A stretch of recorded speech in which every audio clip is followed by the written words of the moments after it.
Good morning everyone. कैसे हैं? उम्मीद करती हूँ आप बहुत अच्छे होंगे। तो आज हम शुरुआत करने वाले हैं छोटी आंत।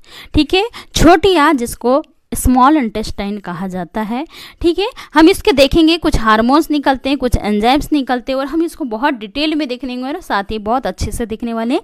प्लीज़ लास्ट तक बनी रहेगा। वीडियो अगर अच्छा लगे तो इसे लाइक ज़रूर कीजिए, चैनल को सब्सक्राइब भी जरूर कीजिए। ठीक है, तो सबसे पहले हम देखते हैं ये छोटी आंत क्या होता है। जैसे हमारा भोजन कहा जाता है मुख में जाता है, सांस की नली और मुख की नली दोनों कहा जाए कि उभयनिष्ठ मार्ग होता है, जिसको क्या कहा जाता है? ग्रसनी कहा जाता है, फेरिंग्स कहा जाता है। जैसे हमारा भोजन धीरे धीरे कहा जाता है ग्रास नली में, क्रमानुकुंचन गति की वजह से क्रमानुकुंचन गति के माध्यम से ग्रास नली में जाता है। ग्रास नली से हमारा भोजन आमाशय में जाता है और आमाशय से हमारा भोजन छोटी आंत और छोटी आंत से होते हुए जो अवशोषित होकर के जो अधपचा जो भोजन होता है वो बड़ी आंत से होते हुए गुदा द्वार तक चले जाता है और कुछ समय तक वहाँ रहता है और उसके बाद में ये बॉडी से आउट कर दिया जाता है। इसके 3 भाग होते हैं। सबसे पहले हमने देखा है कौन कौन से, तो पहला होता है ड्यूडेनम, दूसरा होता है जेजुनम और तीसरा क्या होता है? इलियम। तो ये डेडुनम वाला जो भाग क्या होता है, सब अगर इसको देखेंगे तो छोटी आंत की लंबाई पूरी कितनी 6.5 मीटर होती है, जिसमें से 6.5 मीटर लंबी होती है, जिसमें से छोटी आंत जो होती है ड्यूडेनम वाला जो भाग होता है, तो ये ड्यूडेनम वाला भाग कितना होता है? ये तो 25 सेंटीमीटर खुद अकेली हो जाती है। ठीक है, ड्यूडेनम 25 सेंटीमीटर होती है। उसके बाद जेजुनम होती है तो ये 1.5 से 2.5 मीटर होती है जेजुनम, और उसके बाद इलियम जो वाला भाग होता है 3.5 मीटर होता है। ठीक है, ये 3.5 मीटर होता है। उसके बाद हम देखते हैं ड्यूडेनम वाला जो भाग है 25 सेंटीमीटर होता है। इसका व्यास इसमें सबसे ज्यादा होता है, इसमें जो व्यास होता है सबसे ज्यादा होता है। अगर लंबाई देखेंगे तो सबसे कम लंबाई इसी भाग की होती है। ड्यूडेनम सबसे ज्यादा व्यास का होता है तथा लंबाई सबसे कम। जेजुनम की बात करेंगे तो इसका व्यास उससे थोड़ा कम होता है। ठीक है, और इलियम वाला जो भाग होता है इसका जो व्यास है सबसे कम होता है तथा लंबाई सबसे ज्यादा होती है। छोटी आंत में सबसे लंबा भाग कौन होता है? तो वो कौन होता है? इलियम होता है। ठीक है, अगर हम देखेंगे तो सबसे ज्यादा पाचन कहाँ होता है, तो हमारा सबसे ज्यादा पाचन ड्यूडेनम वाले भाग में होता है और सबसे अधिक अवशोषण की बात करेंगे तो ये कहाँ होता है? जेजुनम में होता है। ठीक है, तो ये जेजुनम में होता है सबसे ज्यादा। ड्यूडेनम 25 सेंटीमीटर होता है, ये व्यास क्या होता है? इसका सबसे कम होता है। जेजुनम 2.5 मीटर होती है, इलियम 3.5 मीटर होती है और ये क्या होती है? सबसे लंबा भाग होता है। ठीक है, उसके बाद में हम देखते हैं कहाँ चले गए। उसके बाद ड्यूडेनम हो गया 25 सेंटीमीटर होती है। छोटी आंत ये बड़ी आंत का सीकम वाला भाग होता है। ये क्या हो जाता है? इसमें सबसे ज़्यादा पाचन होता है ड्यूडेनम में। और अवशोषण की बात करेंगे तो अवशोषण सबसे ज़्यादा कहाँ होता है? तो इलियम वाले भाग में। भोजन का पूर्ण रूप से पाचन कहाँ होता है? छोटी आंत के इलियम भाग में होता है। ठीक है, तो 3 भाग देखें, तीनों भाग को हम बारी बारी से समझते हैं ये क्या काम करते हैं, इनका क्या काम होता है। ठीक है, तो ये देख लिए होंगे। आई होप, उम्मीद करती हूँ अच्छा लग रहा होगा। तो इसका जो भाग है इसमें कुछ एंजाइम्स बनाती है। कौन कौन से एंजाइम्स बनाती है? सुक्रेज एंजाइम बनाती है, माल्टेज, लाइपेज, एंटेरोकाइनेज और इरेप्सिन। ये क्या काम करते हैं? सुक्रेज जो होती है, तो सुक्रेज जो फ्रक्टोज और ग्लूकोज से मिलकर के बनी होती है। क्या होती है? ग्लूकोज और फ्रक्टोज से मिलकर के बनी। ग्लूकोज मतलब जो भी हम भोजन दाल रोटी चावल अनाज खाते हैं उससे प्राप्त होता है, और फ्रक्टोज जो होता है ये अंगूर में पाई जाती है। ठीक है, अंगूर से मिलते हैं। माल्टेज क्या होता है? ग्लूकोज और ग्लूकोज से मिलकर के माल्टेज बनता है। लाइपेज जो होता है वसा और वसी अम्ल से मिलकर के बनता है।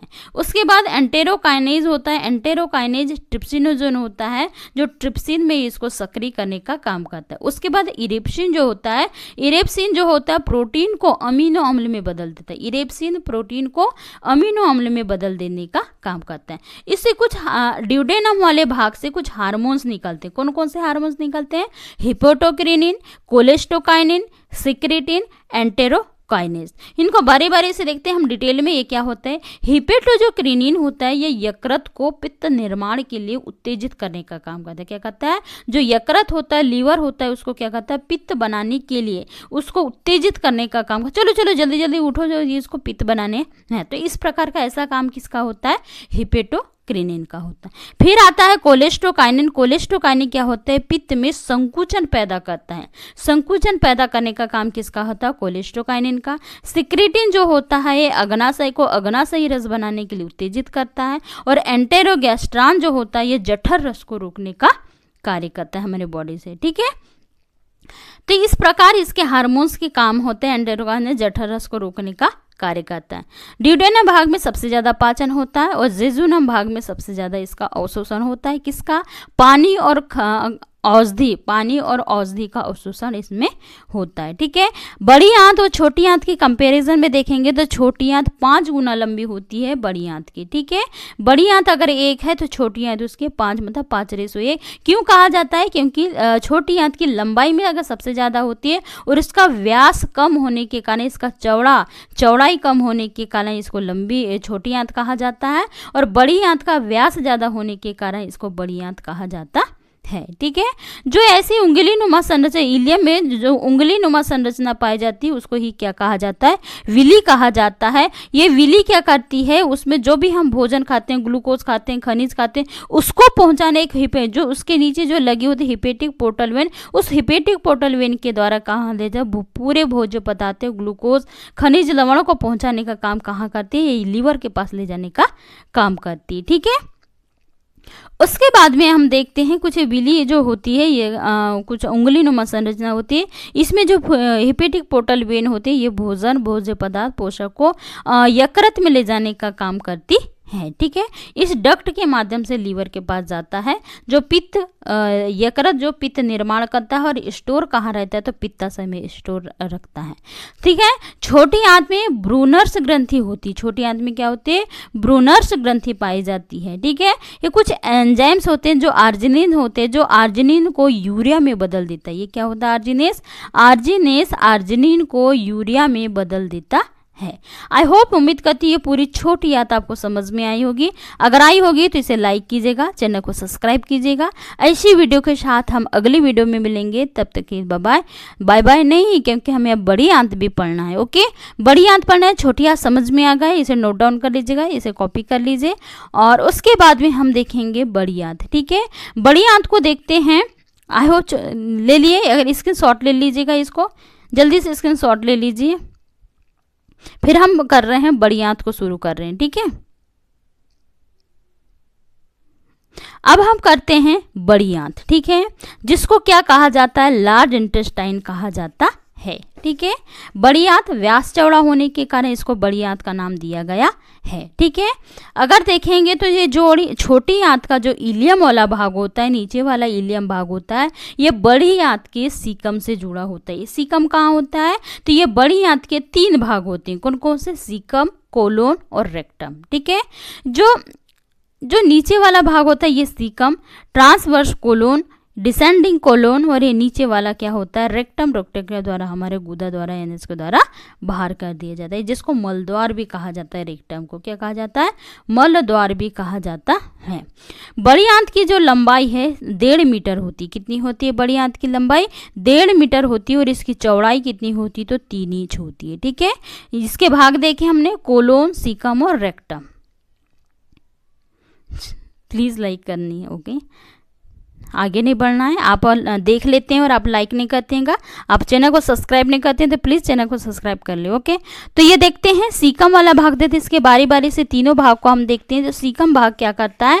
सीकम भाग में क्या होता है? ये सबसे छोटा भाग होता है सीकम। इसमें कुछ अपेंडिक्स पाया जाता है, ठीक है। अपेंडिक्स पाया जाता है, हमारे शरीर का अवशेषीय अंग होता है। कुछ दिन के बाद इसका कोई काम नहीं, कुछ दिन के बाद में ये हमारा इसकी मतलब होगा ही नहीं, कुछ दिन के बाद ये पच जाएगा, होगा ही नहीं। वर्तमान में इसका कोई काम नहीं होता। और हमारे जो सीकम वाले भाग में सेलुलोज का पाचन नहीं होता। सेलुलोज कहाँ पाया जाता है? ये जानवरों में पाया जाता है। वो जो जितने भी प्रकार की पत्ती, घास, सब्जी खाते हैं, तो उसका पाचन करने के लिए जानवरों में वो पाया जाता है, हमारे इसमें नहीं पाया जाता, मनुष्य में, ठीक है। पित्त की थैली हटाने पर शरीर में कोई बदलाव नहीं आएगा, क्योंकि लीवर छोटी आंत में सीधा पित्त रस को डाल देगा, ठीक है। ये अवशेषीय अंग है, इसको हटाने से डॉक्टर ऑपरेशन के माध्यम से हमारे बॉडी से अलग भी कर देंगे, तो हमारे इसमें कोई फर्क नहीं पड़ेगा, ठीक है। इसके ना होने पर भी हम जिंदा रह सकते हैं।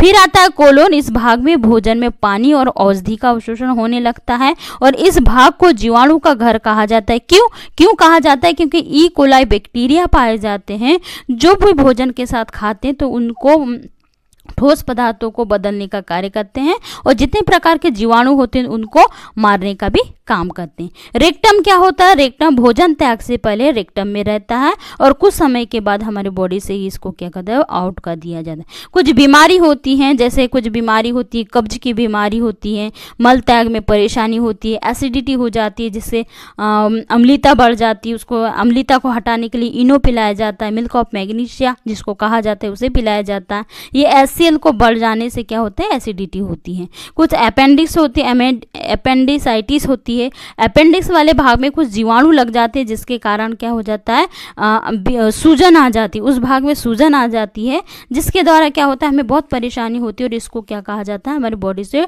डॉक्टर ऑपरेशन के द्वारा हटा दिया जाता है। कुछ बवासीर होता है, ये गुदा द्वार में क्या हो जाते हैं, मस्से हो जाते हैं, तो मल त्यागने में बहुत ज़्यादा परेशानी और ब्लड भी आता है। ठीक है,